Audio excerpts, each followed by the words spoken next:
अरे यार, ये मेरा मालिक कौन से ब्रांड का दाना लाता है, इतना हार्ड होता है जिसको खाने से मेरे दांतों में दर्द होने लगा है। क्या आपके टूथपेस्ट में नमक है? टूथपेस्ट में नमक? ये कब से होने लगा बे साला? मुझे तो नहीं पता। रुको, मैं अपने मालिक से पूछकर तुम्हें बताता हूँ। मालिक मालिक, ये बताओ, क्या मेरे टूथपेस्ट में नमक है? नमक? अबे बिल्लू, तुम जानवर हो जानवर। जानवर कब से टूथपेस्ट करने लगे हैं? अबे मालिक, जानवर किसको बोला बे?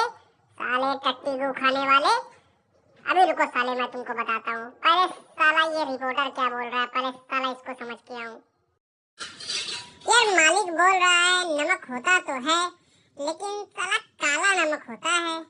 अरे आप तो जानवर हैं, जानवर कब से ब्रश करने लगे? तुम साले रिपोर्टर टट्टी को खाने वाले, तुम मुझे जानवर बोलोगे?